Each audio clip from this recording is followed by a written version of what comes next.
تمام مریضوں کی شفا یابی، بالخصوص ایک کم سن بچہ ہے علمدار، اس کی شفا یابی کے لیے صلوات پڑھیں محمد و آل محمد کی ذات۔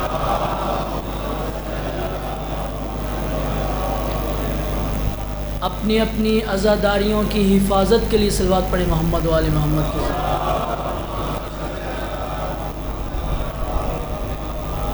ظالموں کی نیست و نابودی کے لیے صلوات پڑھیں محمد و آل محمد کی ذات۔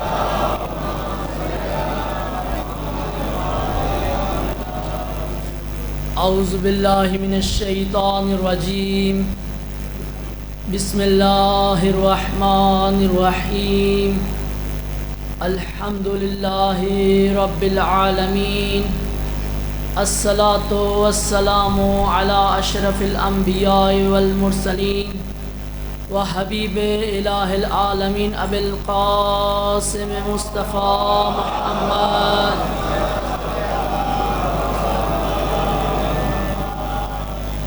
ثم الصلاۃ والسلام علی اہل بیتہ الطیبین الطاہرین المعصومین المنتجبین ولعنۃ الدائمۃ علی اعدائہم اجمعین من یوم عداوتہم الی قیام یوم الدین۔ اما بعد، قال الحسین علیہ السلام امام دعا الی ہدی فأجابوا إليه وإمام إلى ضلالة فأجابوا إليها هؤلاء في الجنة وهؤلاء في النار۔ صلوات پڑھیں محمد و آل محمد کی ذات۔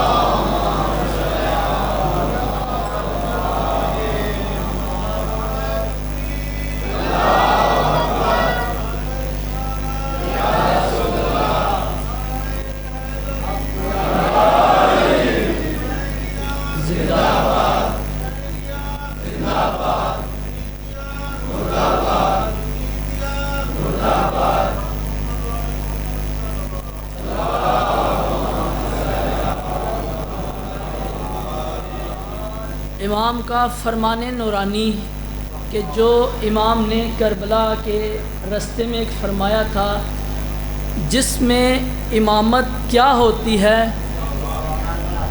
امامت کیا ہوتی ہے اور امام کیا ہوتا ہے، اس کے بارے میں بیان ہو رہا تھا۔ کل جس طرح آپ کی خدمت میں عرض کی کہ امام کے 5 ستون ہیں، امامت کے 5 بنیادی اصول ہیں، جس میں سے 2 تو بیان کر چکا تھا کہ پہلا اصول کہ امامت الہی منصب ہے۔ امامت کیا ہے؟ الہی منصب۔ جو سن چکے ہیں وہ ساتھ ساتھ بولتے رہیں۔ امامت کیا ہے؟ الہی منصب ہے۔ اس کے بعد کہا تھا کہ امام معصوم ہوتا ہے۔ امام کیا ہے؟ معصوم ہوتا ہے۔ امامت کا منصب عصمت کا منصب ہے۔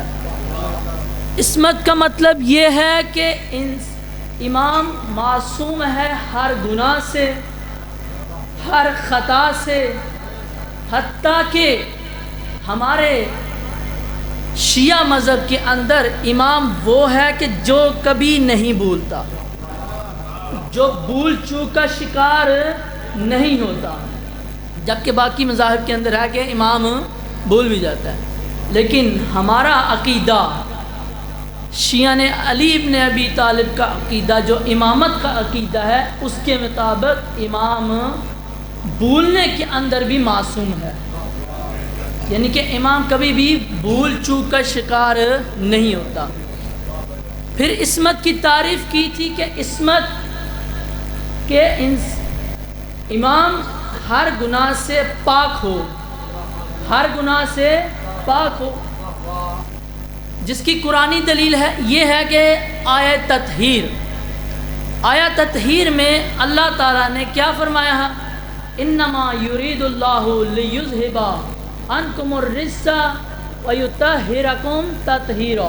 بات پڑھیں محمد و آل محمد۔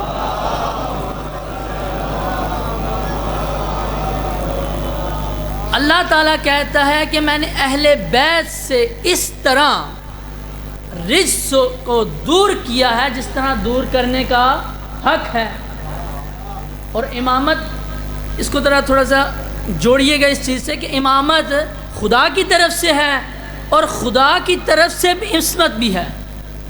خدا کی طرف سے کیا ہے؟ عصمت بھی ہے. اور یہ آیت تطہیر میں ہے. آیت تطہیر میں یہی عصمت ہی کو بیان کیا ہے کہ اللہ تعالیٰ نے امام سے، امامت سے ہر رجس کو دور کیا ہے، چاہے وہ کسی خطا کی صورت میں ہو یا کسی گناہ کی صورت میں ہو یا کسی بھول چوک کی صورت میں ہو. تو امام کیا ہے؟ معصوم ہوتا ہے.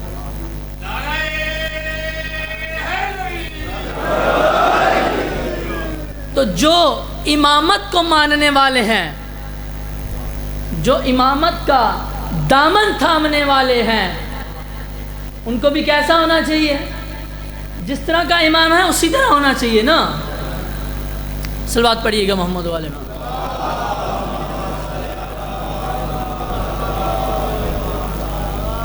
ہم جو دعویٰ کرتے ہیں کہ ہم امامت والے ہیں تو ہمیں امامت کے ساتھ جڑا بھی رہنا چاہیے. ہمیں امامت کے ساتھ جڑا بھی رہنا چاہیے. اس کی مثال دوں گا کہ ایک تار ہے کہ جس کے اندر کیا ہے؟ بجلی ہے. ٹھیک ہے، اگر آپ وہی تار دوسری تار سے جوڑیں گے تو اس کے اندر بھی بجلی آ جائے گی نا، تو اس کے اندر بھی بجلی کنورٹ ہو جائے گی. لیکن ایک تار کے اندر اگر بجلی ہی نہیں ہے تو دوسری تار کے اندر بجلی آ سکے گی؟ تو ہم جو خود کو اہل بیت کے ماننے والوں کا دعویٰ کرتے ہیں تو جو کچھ اہل بیت کی صفات ہیں ہمیں بھی ان کے ساتھ جڑنا چاہیے تاکہ ہم اپنے دعوے میں سچا ثابت ہو سکیں. کیونکہ سچوں کو ماننے والے ہیں تو سچا بننا پڑے گا. عصمت کے ماننے والوں کا دعویٰ ہے تو عصمت کے ساتھ جڑنا پڑے گا. اگر وہ معصوم ہیں تو ہمیں بھی معصوم بننا نہیں ہے اور ہم نہ بن سکتے ہیں. کیونکہ معصوم جس صورت میں یہ ہستیاں ہیں ہم اس طرح نہیں ہو سکتے، لیکن ہونے کی کوشش تو کر سکتے ہیں. یعنی کہ جو اہل بیت کی تعلیمات ہیں، جو ہمیں کون سی تعلیمات ہیں؟ گناہوں سے دوری اختیار کر سکتے ہیں یا نہیں؟ کر سکتے ہیں، انسان ہے اور اللہ تعالیٰ نے یہ انسان کو اختیار دیا ہے. اور اللہ تعالیٰ کا کہنا ہے کہ ہم نے انسان کو ہدایت کا رستہ دکھایا.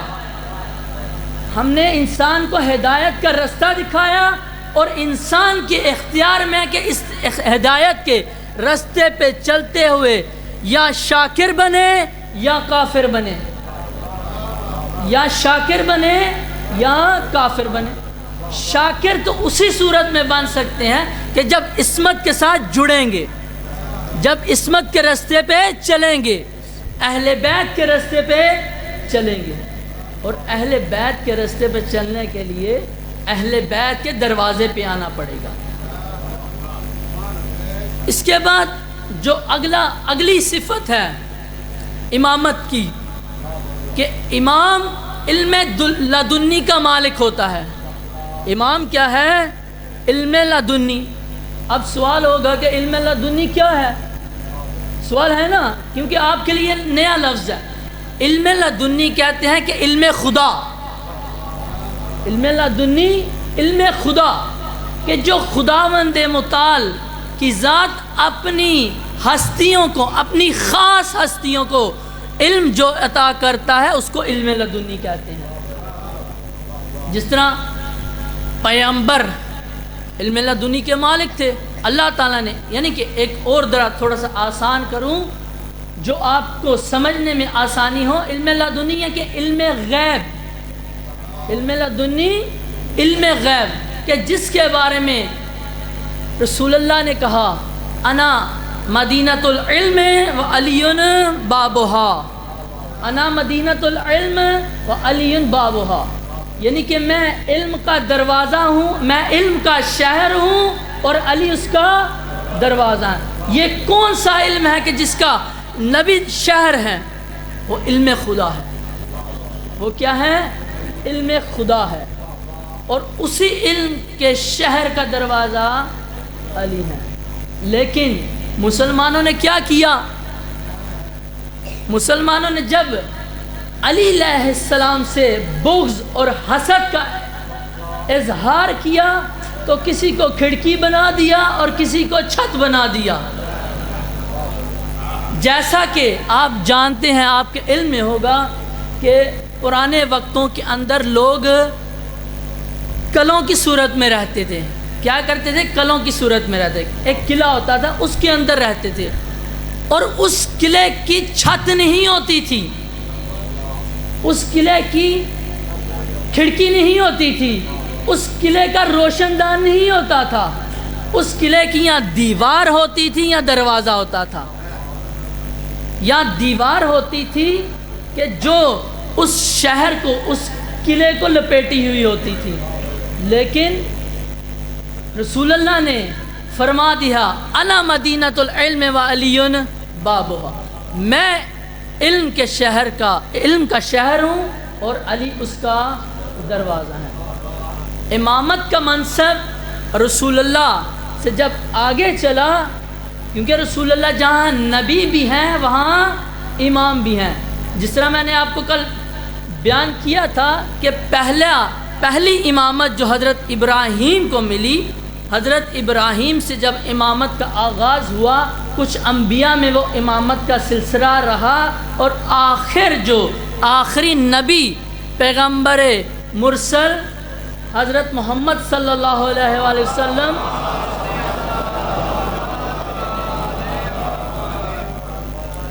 نبی بھی ہیں، پیغمبر بھی ہیں اور امام بھی ہیں، کیونکہ یہ امامت کا سلسلہ پیغمبر کے ذریعے اللہ تعالیٰ نے آئمہ کے اندر پہنچانا ہے۔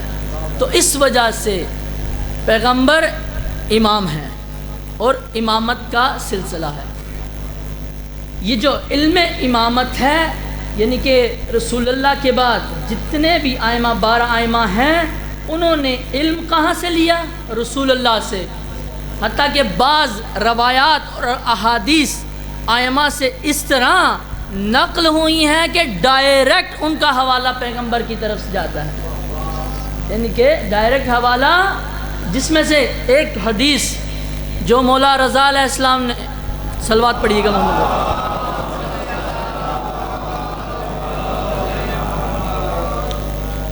حدیث ولایت کہ جس کو حدیث مروی کہتے ہیں، کہا کہ ولایت علی ابن ابی طالب ایک مضبوط قلعہ ہے، اور یہ حدیث امام رضا علیہ السلام نے ڈائریکٹ رسول اللہ سے نقل کی ہے۔ آپ دیکھیے گا کہ کتنا فاصلہ ہے پیغمبر اور جناب امام رضا کا، کتنے سالوں کا فاصلہ ہے، لیکن امام رضا کیسے بیان کر سکتے ہیں؟ کیسے ڈائریکٹ رسول اللہ سے اس حدیث کو بیان کر رہے ہیں؟ کیونکہ علم امامت ہے، علم امامت کے ذریعے امام رضا علیہ السلام نے ڈائریکٹ رسول اللہ سے یہ نقل کیا۔ صلوات پڑھیے گا محمد والے۔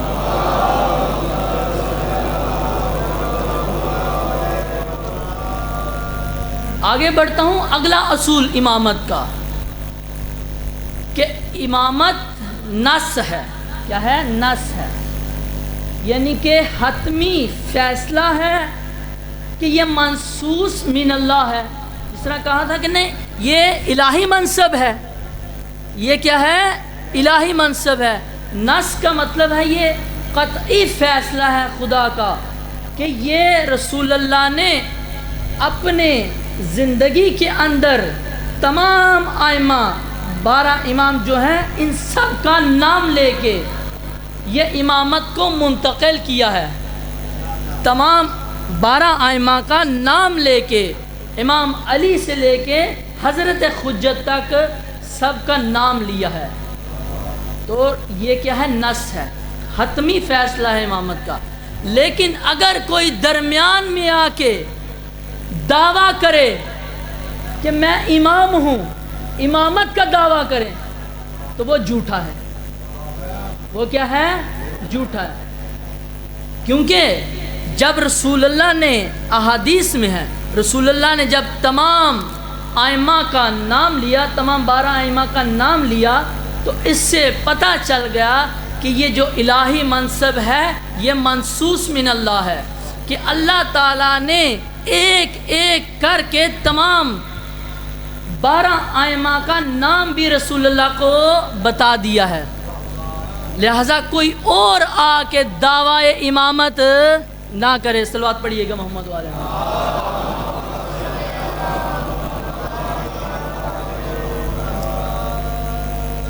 پانچویں اور آخری چیز، پھر میں یہ حدیث کی طرف آؤں گا کہ جو امامت کے ستون یا اصول میں ہے کہ امام افضل ہوتا ہے. امام کیا ہے؟ افضل ہوتا ہے.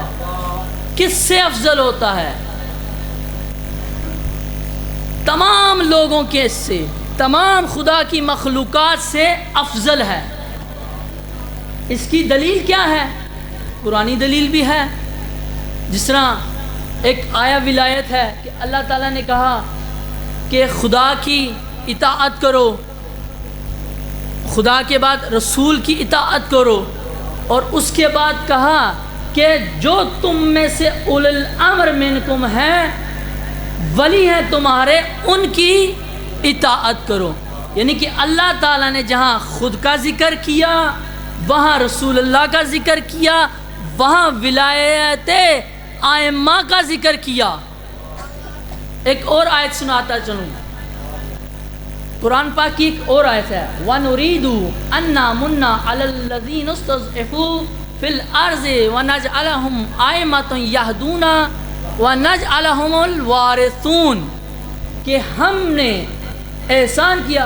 کس چیز کا احسان کیا؟ اللہ تعالیٰ کہتے ہیں کہ ہم زمین کا وارث ان کو بنائیں گے کہ جو زمین پہ رہنے والے لوگوں کی ہدایت کریں گے، اور یہی لوگ زمین کے وارث ہوں گے. اور ہمارا ایک عقیدہ یہ بھی ہے کہ جب حضرت حجت ظہور کریں گے تو پوری دنیا کے اندر کیا کریں گے؟ حکومت کریں گے نا. پوری دنیا کے اوپر حکومت وہی کر سکتا ہے کہ جو قرآن کے نزدیک وارث ہے. اور اس زمین کا کیا ہے؟ وارث ہے. اس زمین کا کیا ہے؟ وارث ہے. یہ ہے افضلیت، قرآنی افضلیت. اور احادیث تو آپ پڑھتے رہتے ہیں کہ جگہ جگہ اہل بیت کے فضائل کو رسول اللہ نے بیان کیا. جس طرح امام علی کے بارے میں کہا علی مع القرآن والقرآن مع علی. جس طرح قرآن کی عظمت ہے تمام کتابوں کے اندر، تمام آسمانی کتب کے اندر. آپ کا عقیدہ ہے یا نہیں ہے؟ جن جن کا عقیدہ ہے ایک دفعہ صلوات پڑھیے گا محمد والے.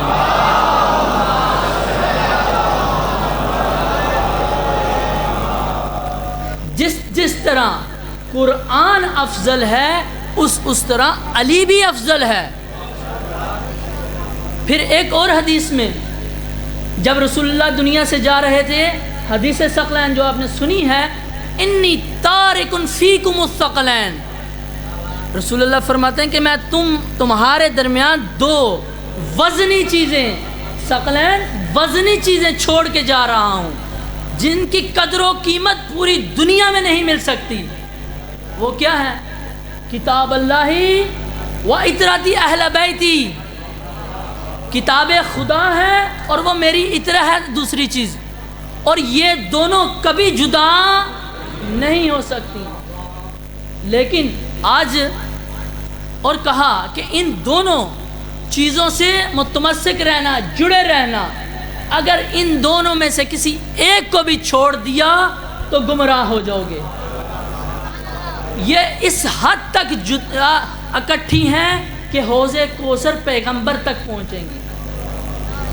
اور آج دیکھیں، آج کا مسلمان، آج کا شیعہ، اس کا المیہ کیا ہے؟ ایک فرقہ ہے جس نے اہل بیت کو چھوڑ دیا، اور ایک فرقہ ایسا ہے جس نے قرآن کو چھوڑ دیا، ایک فرقہ ہے جس نے اہل بیت کو چھوڑا اور قرآن کو لے لیا، کہا حسبنا کتاب اللہ، ہمارے لیے قرآن کافی ہے، اور ایک وہ ہیں جنہوں نے اہل بیت کو لیا اور قرآن کو چھوڑ دیا۔ اپنی زندگیوں میں دیکھ لیں کہ ہماری زندگیوں کے اندر قرآن کتنے فیصد ہے، ہم کتنا دن کے اندر کتنی لائنیں، کتنے الفاظ، کتنی سطریں قرآن کی پڑھتے ہیں۔ یہ دن، یہ ایام ایسے ایام ہیں، ایسے روز ہیں، یہ قرآن و اہل بیت کے دن ہیں، لیکن ہم ان دنوں کیا کرتے ہیں؟ اہل بیت کا جو ذکر کرتے ہیں لیکن قرآن کو بھول جاتے ہیں۔ مولا حسین علیہ السلام نے دونوں چیزوں کو بچایا، اپنی اطرت کو بھی بچایا ہے اور قرآن کو بھی بچایا ہے،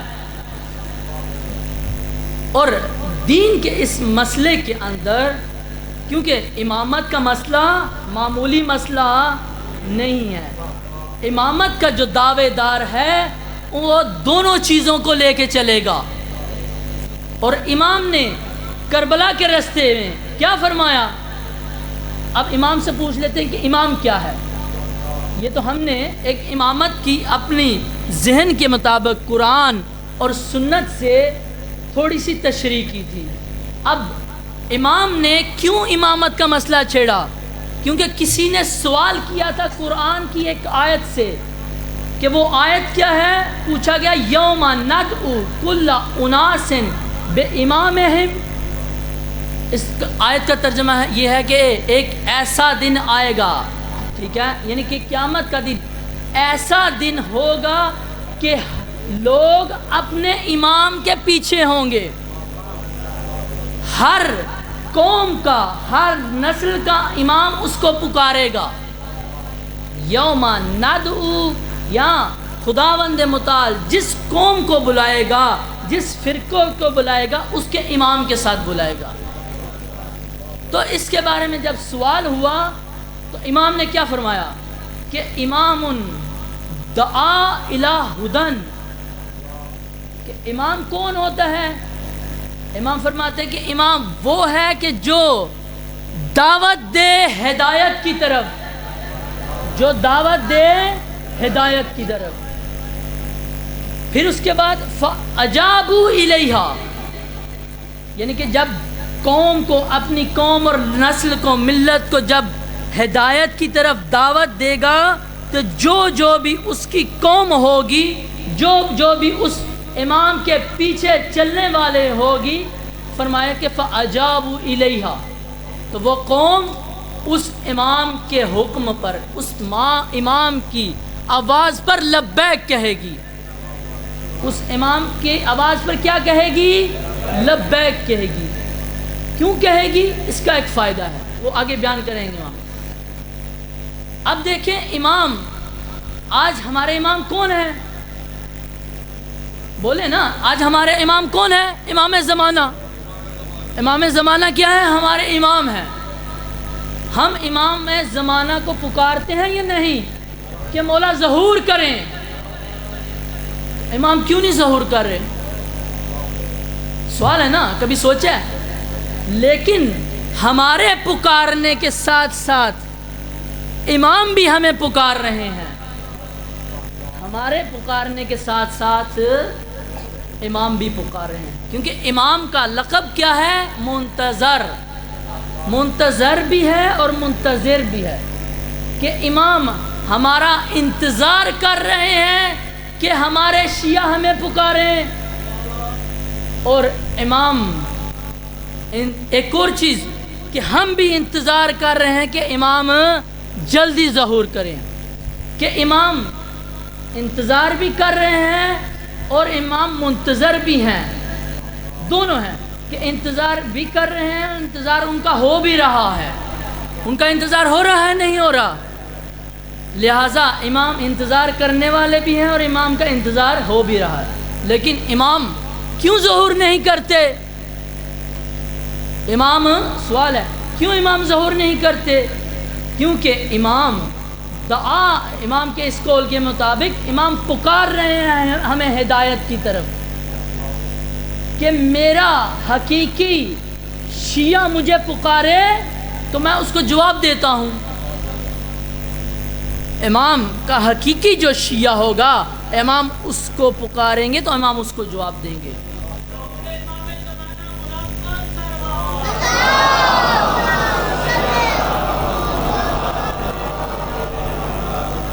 تو ہم کیوں امام کی آواز پہ لبیک نہیں کہتے؟ کیونکہ ہم اپنے کانوں کو بند کیا ہوا ہے. ہم اپنے کانوں کو بند کیا ہوا ہے، امام کے لیے بند کیا ہوا ہے. امام حسین کے بقول ہم دنیا کے بندے ہیں، ہم دنیا کے غلام ہیں، خود کو دنیا پہ سوار کیا ہوا ہے، دنیا چاہتے ہیں. اگر ہم آج اگر ہم فیصلہ کر لیں، عہد کر لیں کہ جو امام ہم سے چاہتے ہیں ہم اس پہ پورا اتریں گے، وہی کریں گے جو امام کہیں گے، تو انشاءاللہ امام ظہور کریں گے. آج جو ہم امام کا انتظار کر رہے ہیں نا کہ امام ظہور کیوں نہیں کرتے، تو کربلا کے اندر دیکھ لیں کہ امام بلاتے رہے لیکن لوگ نہیں آئے، کیونکہ اس وقت بھی لوگ دنیا کی رنگ ریلیوں میں گم ہو چکے تھے.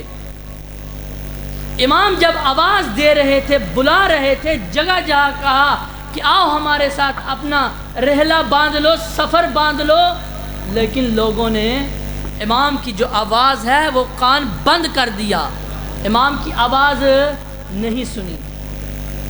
اور تاریخ خود کو دہراتی ہے، سنا ہوا نا، تاریخ دہراتی ہے.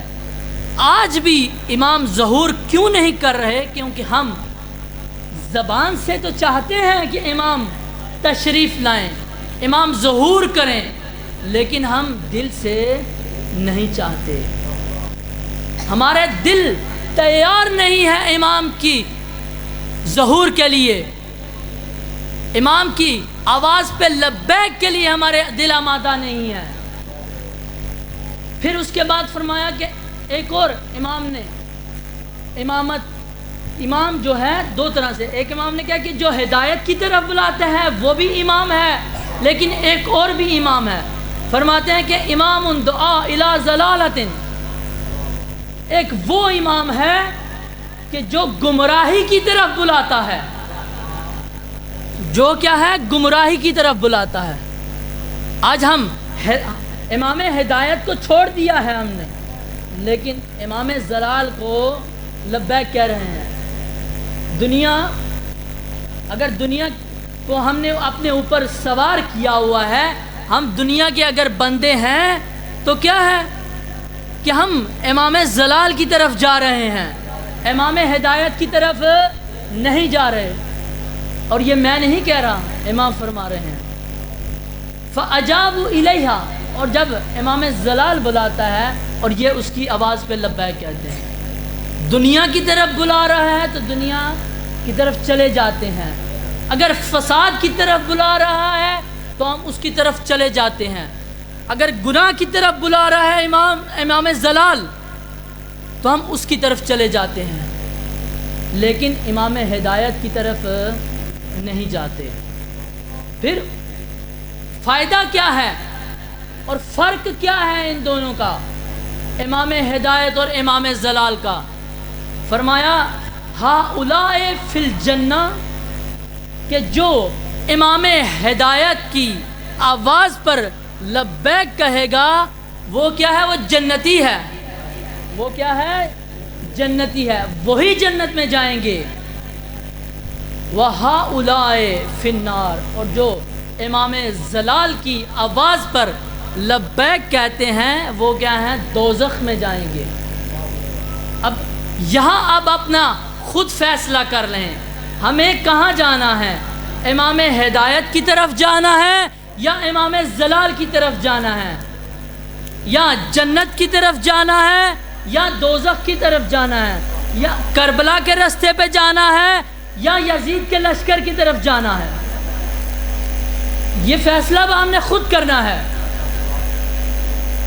پھر اس کے ساتھ خدا کے فرمان بھی پڑھا قرآن سے، سورہ شورى کی آیت نمبر 7 کی تلاوت کی، فریق فی الجنہ و فریق فی السعیر، کہ یہ جو جنتی ہے یہ ایک گروہ ہے، ایک گروہ جنتی ہے، جنت میں جائے گا، کیونکہ اللہ تعالیٰ نے کہا فریق فی الجنہ و فریق فی السعیر، ایک گروہ جنتی ہے اور ایک گروہ سعیر کہتے ہیں جہنم کے گڑھوں کو، جہنم کی عذاب کے گڑھوں کو کیا کہتے ہیں؟ سعیر۔ ایک گروہ کیا ہے؟ جہنم میں جائے گا۔ لہذا امامت معمولی منصب نہیں ہے، اور امام کے ماننے والا معمولی شخص نہیں ہے۔ اس وقت جب امام کربلا میں پکارتے رہے تو جنتی صرف 72 کربلا میں آ گئے، جو نہیں آئے اب فیصلہ آپ نے خود کرنا ہے۔ تو یہ جنت کا راستہ ہے، امامت کا جو راستہ ہے یہ کربلا سے ہوتے ہوئے گزرتا ہے، یہ سختیوں کا راستہ ہے۔ اور دنیا کے اندر جو انسان ایک مومن کے لیے گزرگاہ ہے، ایک مومن کے لیے امتحان کی جگہ ہے، ائمہ کے بقول امتحان کی جگہ ہے، تو یہاں دنیا کے اندر انسان سے جگہ جگہ امتحان بھی ہوگا اور جگہ جگہ اس کے اوپر مشکل بھی گزرے گی۔ اور آج دیکھیں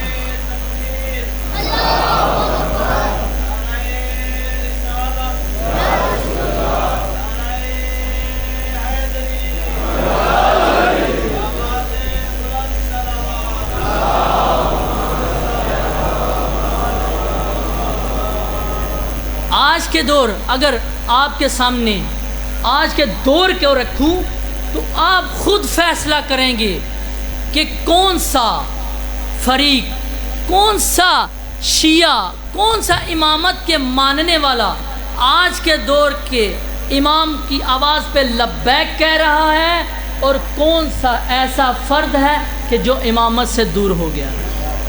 آج شیعہ پوری دنیا کے اندر ہیں، لیکن ایک سید کہ جس نے آج کے یزید کو للکارا اور اپنی قوم کو تیار کیا آج کے یزید کے خلاف، تاکہ سرخ رو ہو کہ اگر کل امام زمانہ ان کو اپنے لشکر میں شمار کرتے ہیں تو وہ سرخ رو ہوں۔ یزید 1400 سال پرانا ایک شخص کا نام نہیں ہے، ایک فکر کا نام ہے کہ جو ہر زمانے کے اندر حسینیت بھی ہے اور یزیدیت بھی ہے، اور آج کے زمانے میں جو آج کے یزید کو للکارے گا وہ حسین کو ماننے والا ہے، حسینیت ہے، اور جو آج کے یزید کو ماننے والا ہے وہ یزیدی ہے، کیونکہ یزید ختم نہیں ہوا۔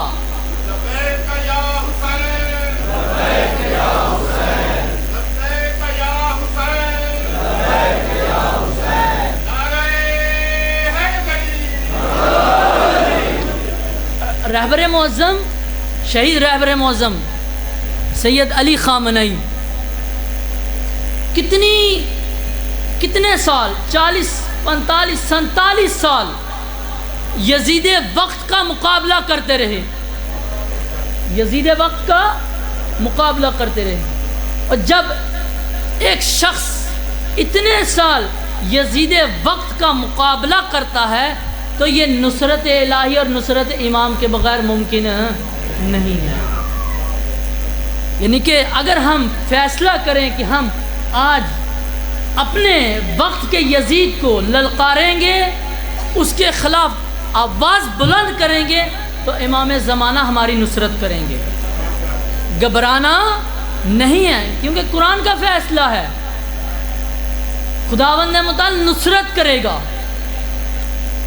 ایک ایران، تنہا ایران اور دوسری طرف پوری دنیا، امریکہ اور اسرائیل، جدید سے جدید ٹیکنالوجی، لیکن یہ حسینی غلام، یہ حسینی شہزادہ رہبر معظم نہیں جھکے. جس طرح امام حسین علیہ السلام، کتنا دباؤ ڈالا گیا امام حسین پہ. امام نے کہا کہ میں شہادت کو سعادت سمجھتا ہوں، میں شہادت کو سعادت سمجھتا ہوں، لیکن کسی یزید کے ساتھ ساز باز کر کے زندگی نہیں گزارنا چاہتا. لیکن اس دور کے حسین کے ماننے والے نے، حسین کے بیٹے نے، سید ہے نا جو سادات ہیں، امام حسین کی اولاد ہے نا، اس حسین کے بیٹے نے آج کے یزید کو للکارا اور کہا تم لاکھ کوششوں کرو، لاکھ حملے کرو، لاکھ پابندیاں لگاؤ، لیکن میں جھکنے والا نہیں ہوں، کیونکہ میں نے درس حسین ابن علی سے لیا ہے، میں جھکنے والا نہیں ہوں.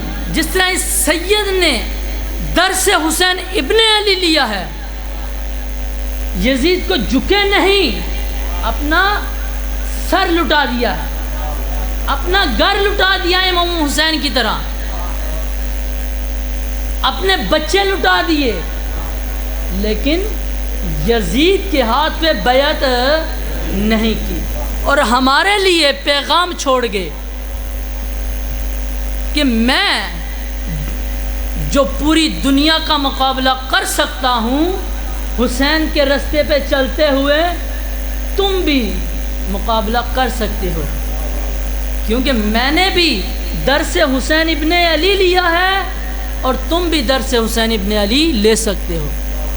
تم بھی شہادت کو سعادت سمجھو، تم بھی شہادت کو سعادت سمجھو.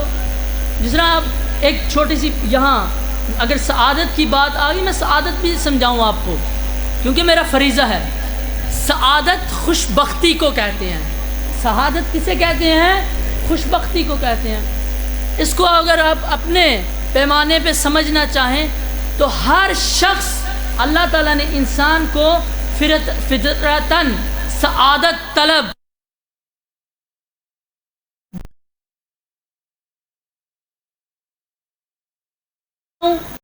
اچھے سے اچھا لباس پہنوں، اچھے سے اچھی گاڑی میرے پاس ہو، اچھے سے اچھا لباس اپنے بچوں کو پہناؤں، یہ کیا خوش بختی ہے نا.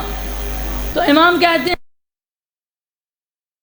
کہ مال میں نہیں ہے، دنیا کی رنگ رلیوں کے اندر خوش بختی نہیں ہے، بلکہ خوش بختی کس میں ہے؟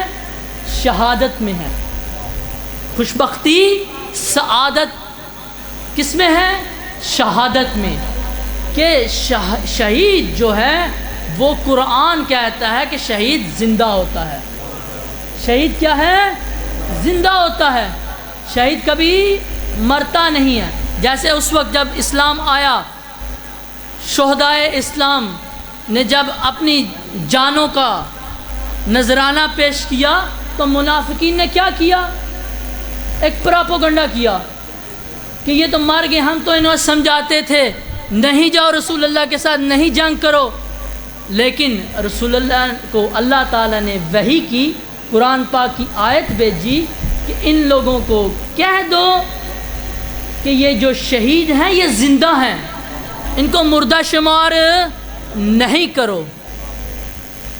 اور یہ اللہ تعالیٰ کے ہاں محفوظ ہیں، زندہ ہیں اور رزق کھا رہے ہیں، رزق حاصل کر رہے ہیں. اور اگر ہمارے لیے اگر ہم کہیں کہ اگر یہ فلاں رستہ ہے ادھر سے جاؤ گے تو میں موت آ جائے گی، تو ہم اس رستے سے نہیں جائیں گے نا. اگر ہمیں موت آنے والی ہو تو ہم کیا کرتے ہیں؟ موت سے بھاگتے ہیں. ہمیں کیا ہے؟ ہم موت سے بھاگتے ہیں.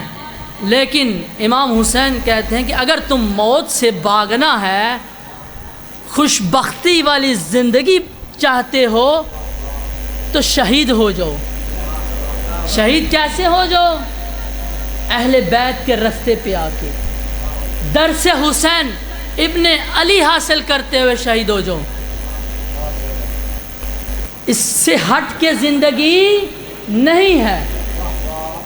اگر ہم اہل بیت کی زندگی سے ہٹ جائیں گے تو ہماری زندگی چلتی پھرتی لاش ہے، چلتی پھرتی کیا ہے؟ موت ہے۔ اور ہمیں دعا کرنی چاہیے کہ ہمیں جب بھی موت آئے اہل بیت کے راستے پہ آئے، ہمیں شہادت کی موت نصیب ہو۔ اور شہادت کی موت حاصل کرنے کے لیے اہل بیت کا راستہ، کربلا کا راستہ، کہ جو معمولی راستہ نہیں ہے۔ اے ہماری درس کا کربلا کربلا، اے ہماری درس کا کربلا کربلا، حق کا سیدھا راستہ کربلا کربلا، حق کا سیدھا راستہ کربلا کربلا، کیونکہ امام زمانہ بلند تر صلوات۔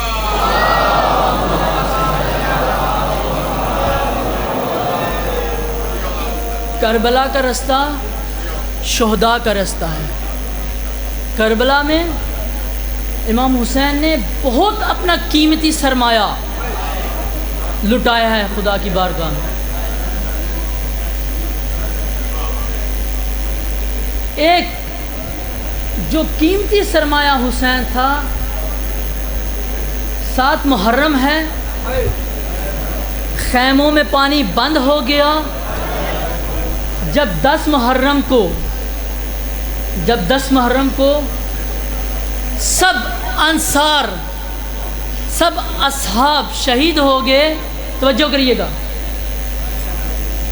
شہید ہو گئے، اہل بیت والے شہید ہو گئے، تو ایک امام نے استغاثہ بلند کیا، کہا حل من ناصر ینصرنا وحل من ذاب یذب عن حرم رسول اللہ۔ آیا کوئی ہے جو میری نصرت کرے؟ آیا کوئی ہے جو حرم خدا کی حفاظت کرے؟ جب امام نے یہ نعرہ لگایا، یہ صدا، یہ استغاثہ بلند کیا، خیموں کے اندر ایک عجیب سی کھلبلی سی مچ گئی، خیموں سے گریہ وزاری شروع ہو گئی۔ امام فوراً خیموں میں پہنچے، کہا میری بہن زینب کیا ہوا؟ ابھی تو میں زندہ ہوں، کیوں راہ بکا کی صدائیں ہیں؟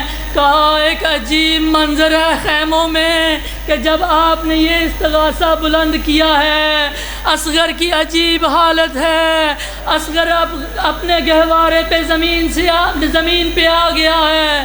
کہتی ہیں میں مختصر کرتا ہوں کیونکہ مصحف پڑھیں گے ذاکر صاحب۔ اصغر کو اپنے ہاتھ میں لیا اور میدان کی طرف چل پڑے۔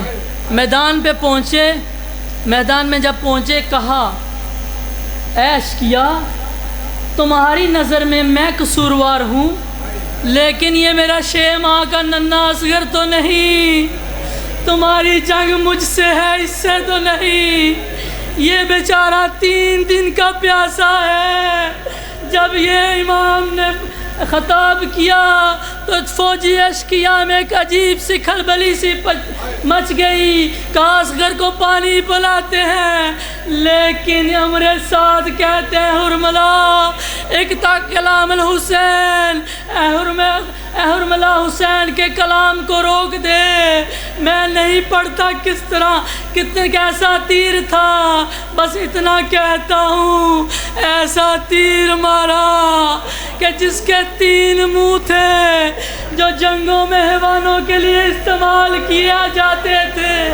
جب تیر کیسے لگا کہ اصغر کا گلا ایسے زخمی ہوا جیسے ذبح کیا جاتا ہے۔ تیر جب پہ وسط ہوا، مولا کے بازو بھی زخمی ہو گیا۔ جب تیر لگا ایک عجیب سی کیفیت ہے عزادارو، علماء پڑھتے ہیں، ایک تشبیہ دیتے ہیں کہ جب اب پانی سے مچھلی کو باہر نکالتے ہیں تو جب مچھلی پانی سے باہر آتی ہے تو تڑپتی ہے زمین پہ، تڑپ کر آخر کیا کرتی ہے؟ ہونٹوں کو بند کرتی ہے اور کھولتی ہے۔ عزادارو، اصغر بھی کچھ ایسے تھا، جب تیر لگا تو اپنے بابا کے ہاتھوں میں تڑپتا رہا۔ ایک ایسا وقت آیا اصغر کا ہونٹ بھی کبھی بند ہوتے ہیں کبھی کھلتے ہیں۔ فَسَيَعْلَمُ الَّذِينَ ظَلَمُوا أَيَّ مُنْقَلِبٍ يَنْقَلِبُونَ۔